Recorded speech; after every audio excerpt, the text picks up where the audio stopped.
Lo prometo. Capítulo 8. Prometo servirte todos los días de mi vida. Hace poco comprendí algo en lo que probablemente debería haber pensado desde hace tiempo. Estaba fuera de la ciudad y decidí caminar 2 millas por una calle tranquila. Al poco tiempo, una chica hermosa y esbelta, que portaba un pequeñísimo pantalón corto y el más diminuto corpiño, pasó corriendo. Después que pasó me pregunté, ¿por qué yo, a la edad de 65 años, sigo teniendo pensamientos lujuriosos? ¿Cuándo dejaré de ser tentado como si todavía tuviera 16? Se me ocurrió que si todos mis pensamientos y acciones provienen de las creencias de mi corazón, quizás tenía una antigua creencia de la niñez atascada por ahí que dirigía esos pensamientos. No sabía qué creencia era, pero sí sabía que si me faltaba sabiduría, podía pedírsela a Dios. Podemos hablar con Él de cualquier cosa sin sentirnos avergonzados. Como reconoció David en el Salmo 139, el Señor ya sabe todo sobre mí, así que ¿por qué no traer mis creencias acerca de la lujuria ante Él para que pudiera mostrarme cómo tratar con eso? En minutos me di cuenta. Crecí en un ambiente en el cual mi padre y mis hermanos mayores parecían totalmente enfocados en buscar placer para sí mismos, sin tener en cuenta los sentimientos o necesidades de los que los rodeaban. La mayor parte de su atención se hallaba en cosas como la pesca, la caza, las películas, la comida, las citas, el sexo, las aventuras amorosas, los juegos, las vacaciones, los deportes acuáticos, el esquiar o cualquier otra cosa que proporcionara mayor cantidad de placer. De modo que crecí teniendo infundida en mí la creencia básica de que la vida es para el placer y la gratificación. Sin ser realmente consciente de ello, aboqué gran parte de mi corazón a la búsqueda del placer. Mientras caminaba ese día, comencé a recordar escrituras que enseñan lo contrario. La que sobresalió fue Gálatas capítulo 5, versículo 13. Les hablo así, hermanos, porque ustedes han sido llamados a ser libres, pero no se valgan de esa libertad para dar rienda suelta a sus pasiones. Más bien, sírvanse unos a otros con amor. Mi libertad en Cristo no me fue otorgada para que persiga los placeres estimulantes o sexuales, sino más bien para servir a los demás, amándolos de la misma manera en que quisiera ser amado. El foco de mi vida no debe estar en mí y mi propia gratificación, sino en el bien de los demás. En vez de servirme a mí mismo, tengo que servir a los demás. Bien, la idea de servir a otros no era nueva para mí, como verá en este capítulo. Tempranamente en mi matrimonio aprendí la importancia de servir a mi esposa y después la importancia de servir a los demás. Pero una de las cosas más excitantes de la vida cristiana es que nuevas cosas se le siguen revelando, incluso respecto a lo que usted ya sabe. Nunca se me ocurrió hasta ese día que fui a caminar que el comprometerme en un servicio desinteresado hacia los demás podría cambiar un hábito tan antiguo como la lujuria. Una vez que adoptamos la actitud de que estamos aquí para servir como Cristo lo hizo, todas las áreas de nuestra vida son cambiadas para bien. Mientras continuaba caminando, repetía Gálatas capítulo 5 versículo 13, una y otra vez, para que el principio del servicio reemplazara en mi corazón los pensamientos egoístas de lujuria. Día tras día, comencé a pensar más en servir a los demás por amor, en vez de usar hembras para mi placer. Cuando me concentro en cambiar mis creencias y atesoro la palabra de Dios en mi corazón, siempre me sorprende la rapidez con que mis acciones cambian naturalmente. Después de 2 semanas de memorizar este versículo y repetírselo a Dios desde la mañana hasta la noche, los pensamientos lujuriosos comenzaron a desaparecer. Ahora, cuando se acerca uno de esos pensamientos, simplemente le digo a Dios, yo era un hedonista, Señor, pero me has dado el poder de servir a los demás por medio de tu amor. Ahora, en vez de fantasear cuando veo a una chica hermosa, me pregunto si ella sabe cuánto la ama Dios. ¿Tendrá un padre o un esposo que la ama? Espero que algún día descubra lo mejor que Dios tiene para su vida. Le digo al Señor que no puedo esperar para compartir esto con hombres de todo el mundo que desean verdaderamente lo mejor de Dios. El concepto de servir a otros en vez de usar a las personas no entraba en mi cabeza cuando me casé con Norma. Usarla se transformó en mi hábito natural. Ni siquiera pensaba en eso. Solo esperaba que me sirviera como mi papá y todos en mi familia esperábamos que mamá nos sirviera. Si llegaba hambriento a casa después de una cita, mamá saltaba de la cama y me hacía un pastel de caramelo. Como imaginará, para Norma esto ya era demasiado. Mi problema era que creía que el rol de la esposa era servir a su esposo. Sabía de memoria Efesios capítulo 5 versículo 24. Así que como la iglesia está sujeta a Cristo, así las casadas lo estén a sus maridos en todo. Este versículo aclaraba todo. Yo era el líder del hogar y ella era mi sierva. Por supuesto, me las arreglaba para no enterarme del resto de las admoniciones de Pablo en este capítulo. El primer año de casados, yo era pastor de jóvenes y me había ofrecido para estar en el equipo de básquet de la iglesia.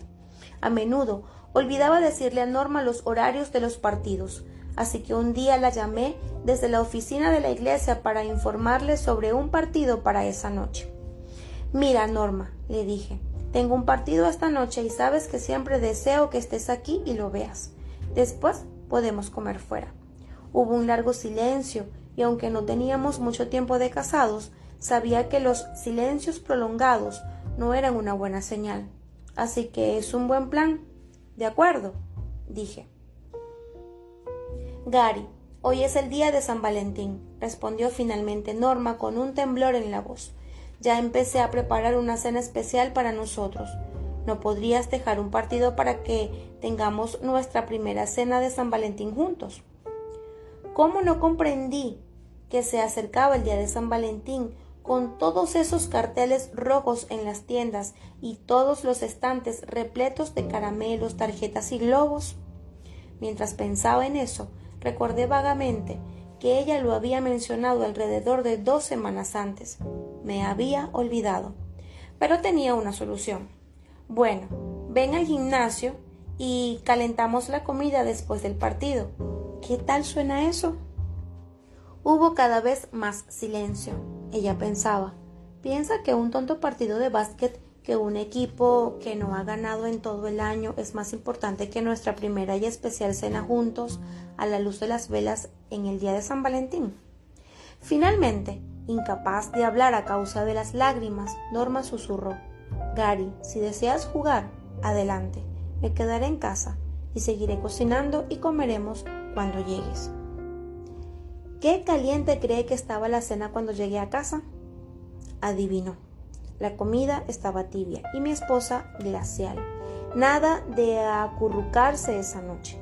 Su espíritu estaba abatido, porque vio que mis prioridades siempre eran lo que me hacía sentir bien, la diversión y los partidos, las cosas de la iglesia, la pesca y luego, en algún lugar del primero al último, ella. Yo estaba sirviendo principalmente a mis propias necesidades. Registraba apenas sus sentimientos y necesidades. No era un siervo para mi esposa. La experiencia, para mí, la que inició todos mis ministerios y matrimonios y familias, ocurrió 5 años más tarde en un descanso para el almuerzo. Estaba pastoreando mi primera iglesia y estaba tan comprometido con el ministerio que hasta le había dicho a Norma que Dios estaba en primer lugar, mi ministerio en segundo lugar y ella en el tercero. Al principio ella estuvo de acuerdo con eso. Era joven. El único problema era que no funcionaba. Dios no estaba contento con que yo pusiera mi ministerio antes que mi esposa. Y no pasó mucho tiempo para que ella se sintiera del mismo modo. Cuando llegaron los niños, ella se sintió cada vez más aislada de mí. Yo vivía en 2 mundos diferentes y mis acciones dejaban en claro que mi verdadero mundo era mi ministerio. Mi hogar era simplemente como una entrada a los boxes o compartimientos individuales para asistencia que hay en las competiciones. Mi iglesia, mi grupo de jóvenes, mis comisiones, predicar y enseñar era lo más importante para mí, porque me brindaba elogios y reconocimiento. Norma trataba de hablar conmigo sobre todo esto, y yo decía probablemente algo como, bueno, trataré de mejorar, pero realmente no la oía. Recuerdo muy bien el día en que todo se derrumbó. Era una época agitada en la iglesia, pero decidí ir a casa y almorzar con Norma. Entré con entusiasmo a la cocina y dije, hola, ¿qué hay para almorzar? Cuando traté de abrazarla, se irritó y se dio vuelta. ¿Qué pasa?, pregunté. Nada que quieras oír. Se quedó de pie junto a la pileta, fría y distante como la muerte. Me senté, todavía deseando comer, pero no había nada preparado. Vamos, dime qué pasa, repetí 2 veces o 3 veces. Finalmente respondió, ¿qué sentido tiene? Nunca sirve de nada. Todo lo que haces es hablar, pero nunca cambia nada. Todos los demás en tu vida es más importante que yo. La pesca, los chicos con los que trabajas, todo en la iglesia, cada reunión de comisión, el equipo de básquet, el edificio de la iglesia, hasta la televisión, todo es más importante que yo. Llegas a casa y actúas como si yo ni siquiera existiera. Te sientas y miras televisión o lees el periódico. Después cenas, sales para alguna reunión o cita y nunca siquiera me agradeces. Alguien llama durante la cena y dices, no estoy haciendo nada importante. ¿No puedes ver cómo me hiere profundamente que digas eso cuando estás con tu esposa y tus hijos? No somos importantes. Siento que soy tu prostituta, tu empleada doméstica, la niñera de tus hijos, mientras que la iglesia es tu señora. Realmente, ni siquiera deseo vivir más contigo. Resolví permanecer en el matrimonio por obediencia a Dios, pero con respecto a ti estoy muerta por dentro. Aquí no hay un matrimonio y mi corazón se murió. Estaba completamente atónito. Sí, me había estado insistiendo en que pasara más tiempo con ella, pero no tenía idea de que hubiera llegado a eso. Sus palabras me cortaron hasta el alma. Había estado en la India, donde a las mujeres no se les trata mejor que a los perros. No tienen dinero, no tienen derechos y son golpeadas cada día. Muchas mujeres no se encuentran con su esposo hasta el día de la boda. Los padres deben pagar al futuro esposo de sus hijas una suma considerable de dinero, la cual está determinada por su linaje familiar y su posición en la comunidad. Cuando la familia de una joven no tiene dinero, a menudo pasa la edad ideal para el matrimonio sin pretendientes. Cuando se da cuenta de que probablemente no se case, salta de un puente para suicidarse. La tasa de suicidios entre las mujeres en la India es astronómica. Naturalmente, me horrorizó ese terrible trato hacia las mujeres y pensé que todo el sistema necesitaba una revisión radical. Qué fácil fue para mí juzgar la cultura de otro país mientras que estaba ciego a mi propia situación. Estaba tratando a Norma casi así de mal. Tenía una viga en mi ojo y era egoísmo, una cosa fea con ramas nudosas y retorcidas de inmadurez y ego. Me coloqué a mí mismo en el centro del universo y esperaba que todos giraran a mi alrededor. Tenía una actitud de querer ser como Dios. Deseaba ser alabado, admirado, adorado y bendecido por los demás. Esa actitud desvió mi atención fuera de mi hogar hacia la iglesia, donde encontraba admiradores listos para colocar espléndidos elogios sobre mí por mi gran obra en el reino. Podía ver que nuestro matrimonio estaba en un gran problema y el futuro se veía casi sin esperanzas. Ella se había dado por vencida con respecto a la relación. Estaba muerta para mí. No veía manera de asir nuestra relación y sacarla a flote. Quizá fue la gravedad de la situación lo que me dio claridad en ese momento. De algún modo, no necesité horas de autoexamen para filtrar la verdad. Caí en cuenta en un instante de que ella estaba 100% en lo cierto. Me había equivocado al no tenerla como mi prioridad. Me había equivocado al ubicar el servicio a la iglesia por encima de mi servicio a ella. Tienes razón, le dije, lo admito. Tuve todo lo demás en mi vida como más importante que tú. Hasta pescar es para mí más importante que tú. Estoy muy avergonzado. Te prometo que ahora mismo te pondré primero en mi vida. Serás mi prioridad número 1, sobre los amigos, la pesca, la consejería y hasta sobre la iglesia. Puedo perder mi empleo y estaría bien. Sería mejor perder mi trabajo antes que a ti. Te ruego que me perdones. Si todavía no puedes hacerlo, lo entiendo. Las cosas no llegan a eso de la noche a la mañana y quizás no creas que puedo cambiar de verdad. Ese día le prometí que ella sería mi máxima prioridad sobre todo lo demás en la tierra. Pero camino al trabajo, una nube oscura descendió sobre mí cuando me di cuenta de que mi vida se había acabado. No más pesca, trabajar hasta tarde, jugar al golf, fin de semana con amigos. Estaba muerto. Deseaba llamarla de nuevo cuando regresara de trabajo y decirle: realmente no quise decir que te pondría sobre todas las cosas, sino sobre la mayoría de ellas. Sin embargo, por el poder de Dios, cambié. Cada mañana me levantaba buscando maneras de servir a mi esposa, de ponerla en primer lugar sobre todas las demás cosas. Desde entonces, siempre estaba en casa por la noche. Si alguien llamaba por un requerimiento ministerial que me alejaría, decía: lo lamento, no puedo hacer eso esta noche, estoy con mi esposa y mi familia. Norma escuchaba esas respuestas y su tiempo comenzaron a suavizar su actitud hacia mí. Una noche, después de algunos meses de estar regularmente en casa por las noches con mi familia, sonó el teléfono justo después de la cena. Norma tomó la llamada y después de un momento puso su mano sobre el receptor y dijo: los Smith necesitan desesperadamente ayuda. Están a punto de separarse esta noche. Desean que vayas ahora mismo. De ninguna manera, dije. Deseo pasar la noche contigo. Aprecio mucho eso, respondió, pero suena como que realmente necesitan a alguien ahora. Renunciaría con mucho gusto a esta noche contigo si pudieras ayudarlos. No, tú eres mi prioridad. Quiero quedarme aquí. Por favor, ve y ayúdalos, dijo gentilmente. En verdad parecen necesitarlo. De acuerdo, dije, pero solo si tú bendices este tiempo. Ella lo hizo, como lo ha hecho muchas veces desde entonces. Solo pienso en todas las oportunidades ministeriales que han surgido de mi cambio de prioridades. Ese día, cuando volví a casa, comenzó una vida totalmente nueva para ambos.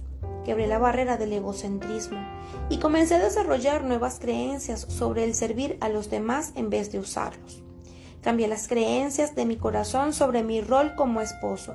Empecé a comprender lo que un maestro mayor que yo había tratado de decirme. El ministerio a los demás surge de la manera en que estás ministrando primero en tu hogar. Sé que servir en un matrimonio se aplica de igual manera al esposo y la esposa, pero es muy fácil para nosotros los hombres distorsionar lo que la Biblia enseña como una excusa para abusar de la mujer. Señalamos los pasajes sobre la sumisión de la esposa a su esposo e ignoramos los referentes al servicio que el esposo le debe a su esposa. Sí, la sumisión es parte del matrimonio, pero los esposos olvidan que Dios les pide esto también a ellos.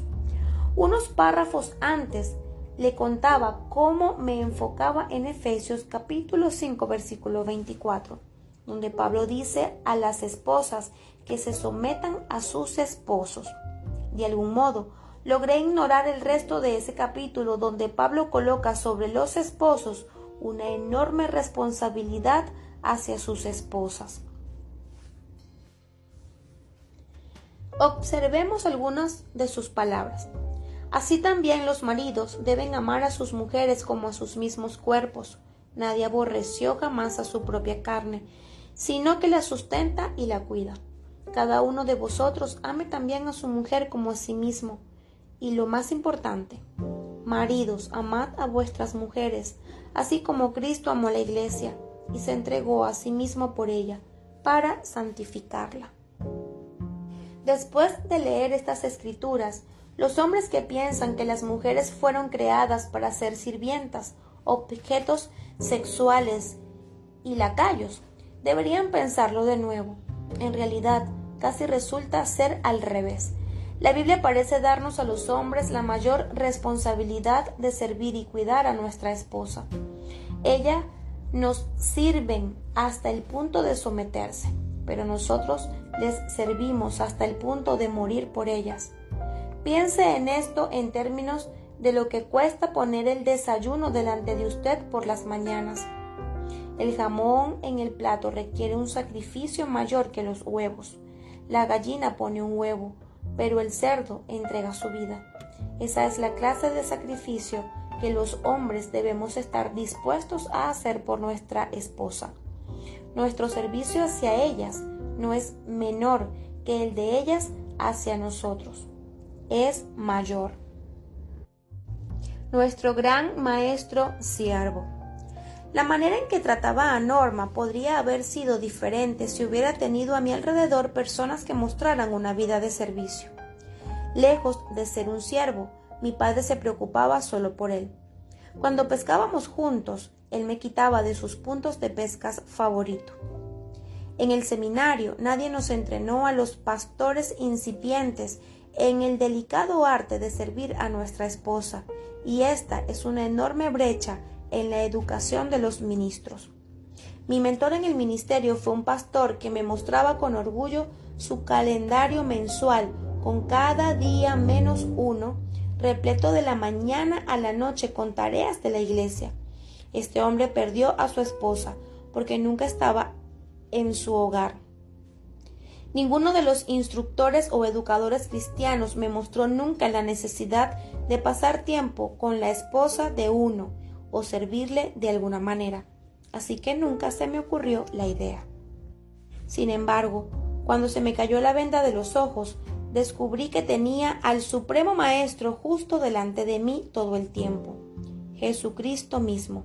Jesús nos dio el mejor ejemplo posible de vivir a la vida de un siervo. Como dijo a sus discípulos, el Hijo del Hombre no vino para ser servido, sino para servir y para dar su vida en rescate por muchos. Mateo capítulo 20, versículo 28. En Filipenses capítulo 2, versículos del 1 al 11, el apóstol Pablo nos urge a servir como Cristo lo hizo, trazando las 6 áreas características de un verdadero siervo. 1. Propósito. Estar unidos con Cristo en el propósito, con su espíritu, amor, compasión y ternura. 2. Motivo. Deshacerse de la ambición egoísta. Estar enfocados hacia el otro. 3. Actitud. Humildad. Dios da gracia a los humildes y resiste a los soberbios. Santiago capítulo 4, versículo 6. Acción. Considerar a los demás como más importantes que uno mismo. El mandamiento más grande es amar a Dios y amar a los demás como a uno mismo. Mateo capítulo 22, versículos del 37 al 39. 5. Posición. Jesús desempeñó el papel más bajo. Fue un siervo con S minúscula. La palabra doulos o siervo de confianza significa esclavo por elección. Un esclavo doulos era liberado y luego, voluntariamente, elegía permanecer al servicio de su amo. 6. Sacrificio. Jesús fue obediente en servir a Dios hasta el punto de morir por toda la humanidad. Ese es el supremo ejemplo del servicio. Jesús es el perfecto mentor para desarrollar una vida que sirve al cónyuge y a los demás.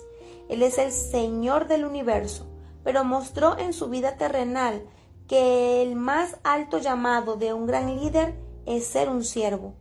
Lucas capítulo 22, versículo 24, nos muestra la lucha humana que todos hemos experimentado. Los discípulos de Jesús fueron atrapados por su propia ambición de éxito y poder. y discutían quién sería el mayor en el reino venidero.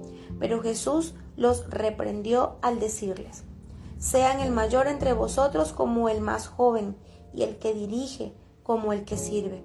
Porque, ¿cuál es el mayor? ¿El que se sienta a la mesa o el que sirve? No es el que se sienta a la mesa, mas yo estoy entre vosotros como el que sirve.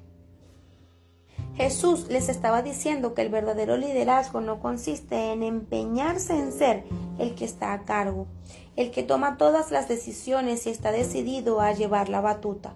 Un líder genuino mira las necesidades de los demás y vela que sean satisfechas. La verdadera razón por la que le elegimos a todos nuestros líderes, intendentes, gobernadores, presidentes, es para que puedan servirles a las personas y hagan la vida tan equitativa y provechosa como sea posible.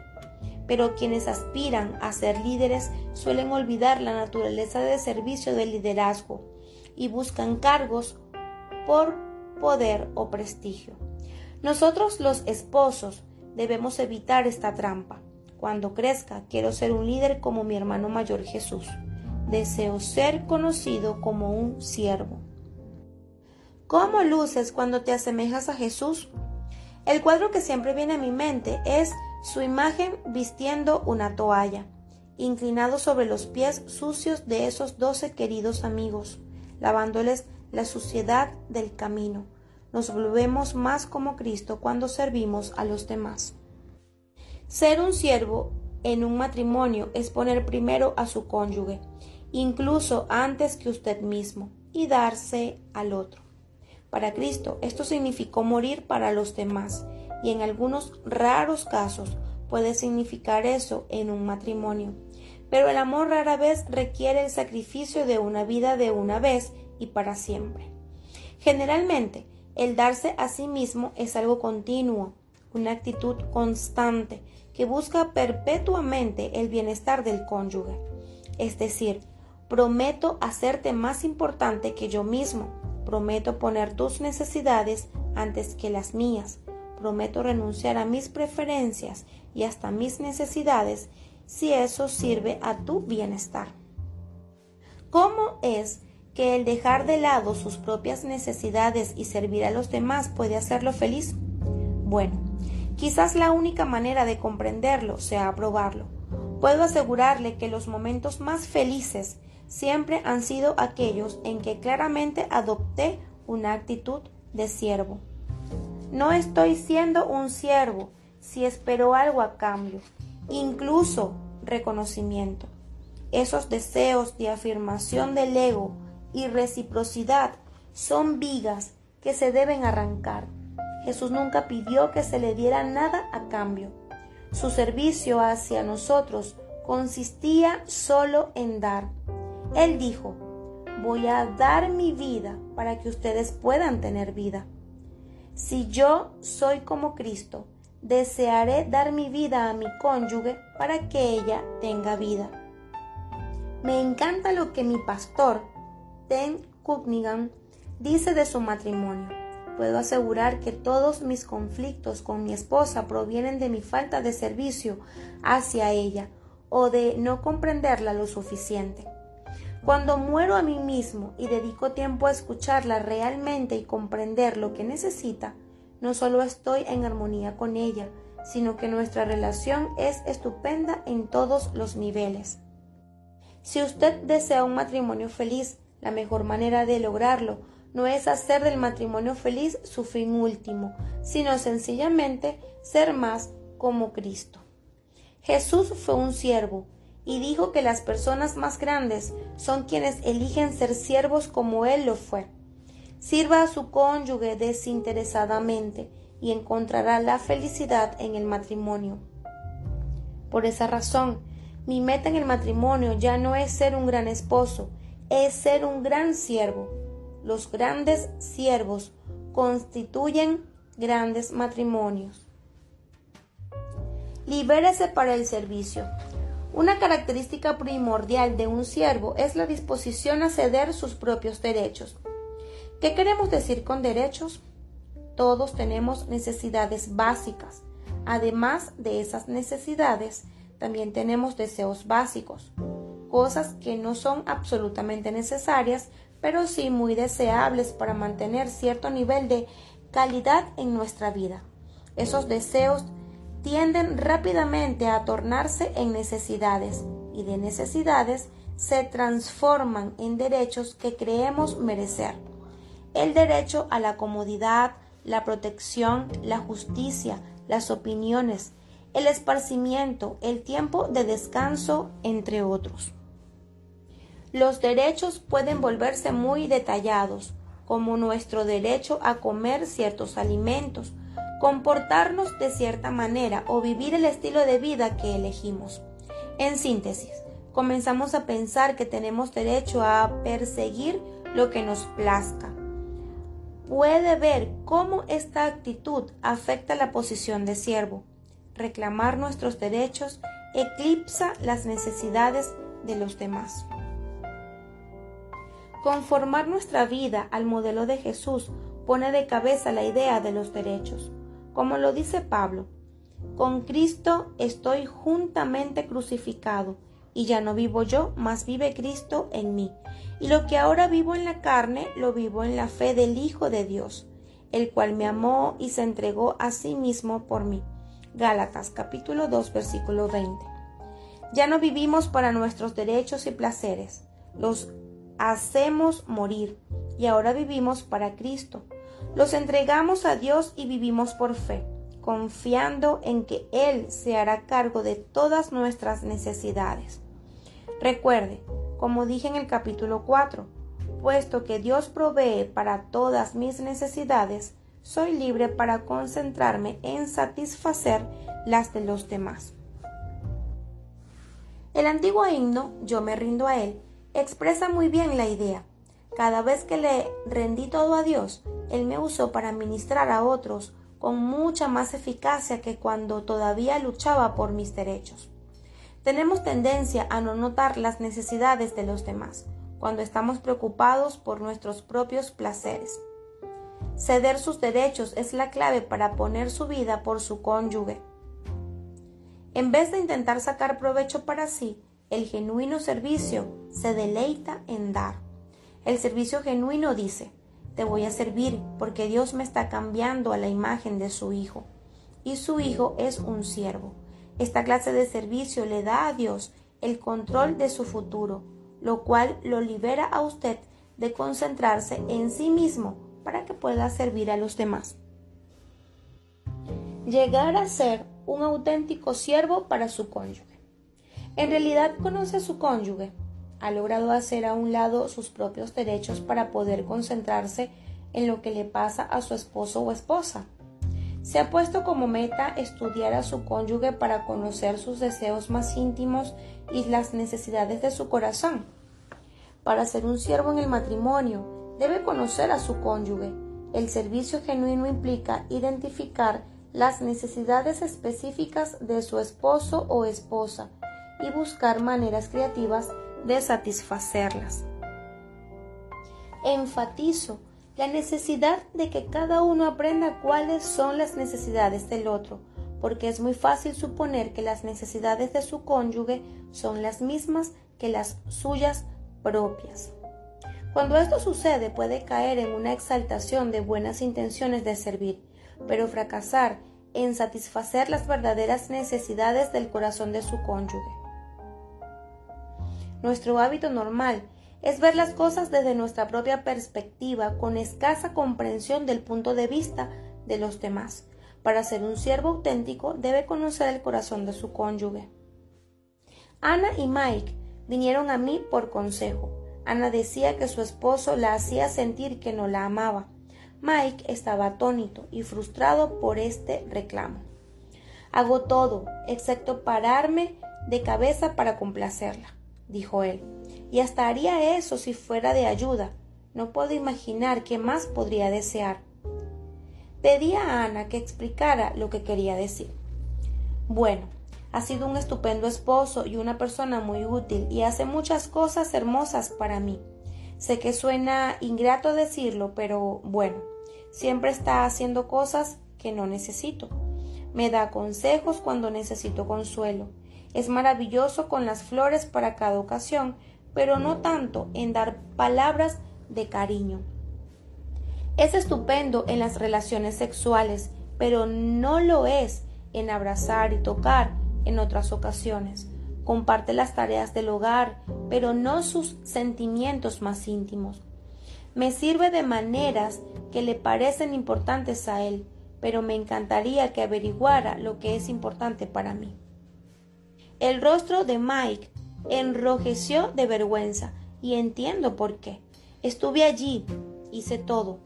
El esposo promedio no tiene la más mínima idea de lo que realmente es importante para su esposa. Somos vagamente conscientes de que las mujeres necesitan seguridad, así que creemos que estamos sirviéndoles al dar provisión y protección. Solemos fallar en entender que la seguridad implica para ellas algo más que sólidas paredes, un ingreso fijo y una despensa llena.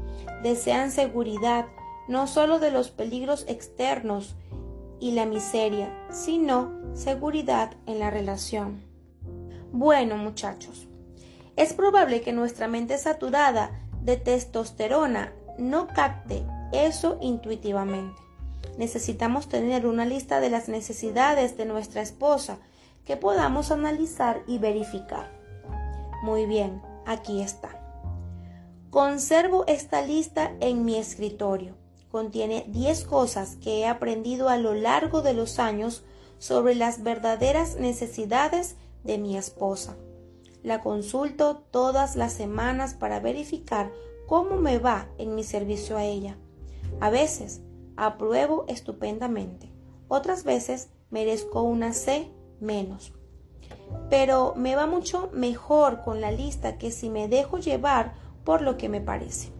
Dicho sea de paso, esposas, esta lista también funciona para ustedes, para ayudarlas a amar más a su esposo. 1. Mi cónyuge necesita sentirse valorado, más valioso para mí que mis hijos, mi trabajo, mis amigos o mis pasatiempos. 2. Mi cónyuge necesita una comunicación abierta y sin obstáculos. Si este no ha sido un hábito en mí, entonces trabajo un poquito cada vez. 3. Mi cónyuge necesita mi hombro antes que mi boca. La empatía y el consuelo deberían preceder al consejo o una solución al problema. 4. Mi cónyuge necesita saber si voy a defenderlo y apoyarlo. Si lo que mi cónyuge está haciendo es indefendible o insoportable, entonces yo debería apoyar el potencial para cambiar. 5. Mi cónyuge necesita ser tomado en brazos y tocado. Dios nos creó para conectarnos y el contacto significativo es increíblemente poderoso. 6. Mi cónyuge necesita ser elogiado verbalmente. El elogio muestra que observo y aprecio lo que mi cónyuge hace. La falta de elogio transmite poca valoración. 7. Mi cónyuge necesita ayuda. La mayor ayuda es sin comentarios sobre la manera en que el otro hace las cosas. Si no estoy seguro sobre cómo ayudar, pido dirección. 8. Mi cónyuge necesita que compartamos nuestra vida juntos en cada área. Esto nos mueve hacia la unidad. 9. Mi cónyuge necesita apoyo cuando en la vida las cosas van mal. El apoyo no es conferencias ni consejos. La esencia del apoyo es una actitud de cuidado. 10. Mi cónyuge necesita mis oraciones, mi enfoque espiritual y la transparencia en mi caminar con Dios. Mi relación con Cristo no debería mantenerse en privado respecto a mi cónyuge. Esta lista funciona para mí y puede funcionar para usted como un punto de partida, pero le sugiero que adapte su lista para que se acomode a las necesidades específicas de su cónyuge y no dependa permanentemente de la mía. Recuerde, parte del servicio es introducirse en el corazón de su cónyuge para poder conocer profundamente sus necesidades, sentimientos, creencias, intereses y gustos. ¿Cómo descubre cuáles son las necesidades de su cónyuge? Bueno, podría considerar sencillamente preguntarle: A veces hacemos las cosas más complejas de lo necesario. Si desea información, preguntar y escuchar son a menudo las formas más simples y eficaces de conseguirla. Cuando Norma y yo estábamos a punto de mudar nuestra familia, sabíamos que el traslado sería difícil para los niños. Así que cada noche después de la cena nos quedábamos alrededor de la mesa y los animábamos a compartir sus problemas y necesidades. Descubrimos que nuestro hijo mayor Michael temía encontrarse con nuevos amigos. Greg tenía temor de no integrar el equipo de béisbol en una escuela más grande. Cada miembro de la familia compartía desde lo profundo de su corazón y confeccionamos una lista de todo lo que nos gustaría que ocurriera en la mudanza para que un año más tarde cada uno de nosotros pudiéramos decir: este fue el mejor año de mi vida. El reajuste de la familia fue maravilloso. Fue el proyecto de construcción en equipo más exitoso que jamás intenté. Cada uno pensó en diferentes formas para hacer realidad el sueño del otro. Fue tan eficaz para nuestra familia que Norma y yo comenzamos a practicar la misma técnica en nuestra relación. Nos preguntábamos mutuamente acerca de nuestras esperanzas y necesidades, y después continuábamos unos meses para verificar nuestros progresos. Transformarse en un siervo genuino en su matrimonio simplemente significa introducirse en el corazón de su cónyuge. Si necesita ayuda para llegar al interior del corazón de su cónyuge, hay muchos libros sobre el tema, incluyendo muchos que yo mismo he escrito, tales como El ADN de las relaciones. Otras guías excelentes son Los 5 lenguajes del amor de Gary Chapman y Lo que él necesita, lo que ella necesita. Estos libros son excelentes para ayudarle a aprender destrezas en las relaciones, pero permítame recordarle que ninguna de esas destrezas será 100% eficaz a menos que su cónyuge se sienta confiado y seguro con usted. El servir es un método poderoso para salvaguardar la seguridad de su matrimonio. ¿Cómo mi trabajo me ayudó a transformarme en un mejor siervo en mi hogar? Le comenté anteriormente cómo aprendí a poner a Norma en primer lugar en mi vida y comencé a servirle. Creo que soy un aprendiz lento, porque la lección del servicio no llegó a otras áreas de mi vida. Tuve que reprobar antes de que la lección entrara.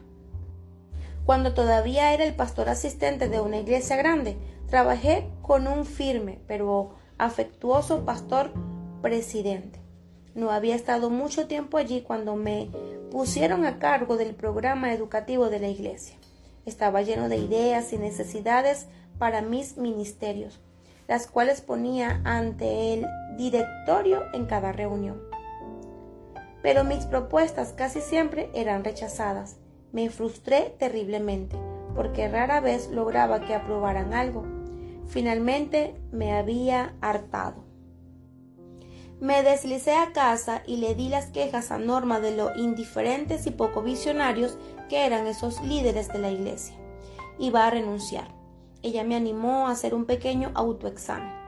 Debía encontrar al menos una cosa que podría estar haciendo que causara que la iglesia reaccionara tan negativamente ante mis ideas. Estaba un poco molesto de que ella sugiriera la posibilidad de que fuera siquiera una pizca culpa mía, pero le dije que no comería o dormiría otra vez hasta que Dios me mostrara una cosa que yo estuviera haciendo para contribuir a los conflictos que tenía en la iglesia. Esa noche oré, leí la Biblia, tomé agua, oré, leí y oré un poco más, pero nada sucedía. No podía pensar en algo que pudiera ser mi culpa. Luego comencé a leer Gálatas capítulo 5, y cuando me topé con el versículo 13, me impactó. Porque vosotros, hermanos, a libertad fuisteis llamados, solamente que no uséis la libertad como ocasión para la carne, sino servíos por amor los unos a los otros. Había comenzado a aprender a servirle a Norma, pero ¿y a mis superiores en la iglesia? No No les estaba sirviendo, le estaba sirviendo a mi propia visión. Había sido educado en la universidad, en un seminario, había asistido a numerosas conferencias de liderazgo de jóvenes, había sido enseñado por otros pastores y estaba dirigiendo el departamento de educación y el ministerio de jóvenes de una iglesia. Tenía todas las credenciales y había llegado. ¿Por qué no escuchaban todos mi pericia y me daban lo que necesitaba para mi trabajo? Era un profesional capacitado, por favor. El problema estaba frente a mi cara. Estaba totalmente enfocado en mí mismo, y eso no me permitía servirnos los unos a los otros en amor. Quería que ellos sirvieran a mis sueños para la iglesia. Quería que me ayudaran a mí a tener éxito en mis metas, pero no tenía la mínima idea sobre las metas que tenía el pastor presidente o el liderazgo de la iglesia, mucho menos lo que los padres deseaban para sus hijos. Yo no les estaba sirviendo en absoluto. Quería que la iglesia entera me sirviera a mí y me ayudara a convertirme en el pastor de jóvenes del año. Confrontar mi fracaso en servir me hizo sentir enfermo por dentro. No me acosté, sino que me quedé levantado y lloré el resto de la noche. Y tan pronto como el pastor presidente llegó la mañana siguiente, le pedí verlo. Probablemente pensó que iba a renunciar, porque sabía que me sentía frustrado. Me senté frente a él en el escritorio, y las primeras palabras que salieron de mi boca fueron: Pastor, ¿podría perdonarme por usarlos a usted y a la iglesia para lograr mis objetivos? Ni siquiera sé a dónde lo está guiando Dios con esta iglesia. Nunca me preocupé en averiguarlo. Espero que pueda perdonarme por mi egoísmo y mi fracaso en ser un siervo para usted y su iglesia. Si comparte conmigo sus metas, prometo comenzar a utilizar toda la capacidad y habilidades que tengo para ayudarlo a cumplirlas. El pastor se puso de pie, dio la vuelta al escritorio, me abrazó y me perdonó. Después pasó 3 horas y me compartió todos sus sueños, frustraciones, desánimos y esperanzas para la iglesia.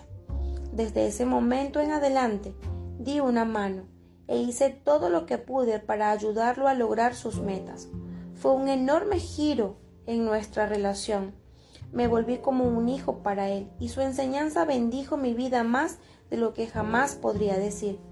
Con esa experiencia, Dios abrió mi entendimiento sobre lo que significa ser un genuino siervo. ¿Qué cree que pasó la siguiente vez que llevé mis ideas para ayudar a la iglesia a seguir adelante? El directorio y el pastor aprobaron todo, porque mis ideas eran realmente sus ideas envueltas en mis métodos creativos. Simplemente usé mis propias habilidades y experiencias para servir a sus metas. Se cosecha lo que se siembra. He tenido mucho cuidado de decir que el auténtico servicio nunca se haya motivado por lo que puede obtener a cambio. Sin embargo, existe a menudo un beneficio directo y visible que puede bendecir nuestra vida tremendamente. Como ilustración final, voy a relatar una experiencia personal que demuestra cómo Dios bendijo mi vida cuando tomé en serio el aprender a servir.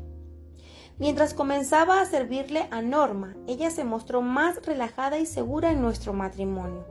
Esto la capacitó para comenzar a mirar el interior de mi corazón y ver mis sueños. Recuerdo el día en Waco, Texas, cuando me miró a los ojos y me dijo: Gary, es hora de que empieces a trabajar por tus propias cuentas. Es estupendo que hayas dado tu vida a tantas personas y ministerios, pero ahora deberías comenzar a hacer lo que Dios te llamó a hacer. ¿Qué es eso?, pregunté. Es necesario que hagas lo que haces mejor: salvar matrimonios, fortalecer las relaciones. No estoy seguro de poder hacerlo por mi cuenta, respondí.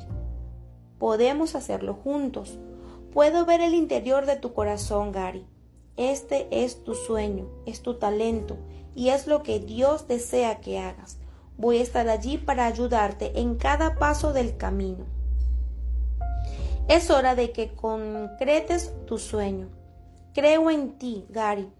Dime los sueños que Dios está colocando en tu corazón y yo seré quien los haga realidad.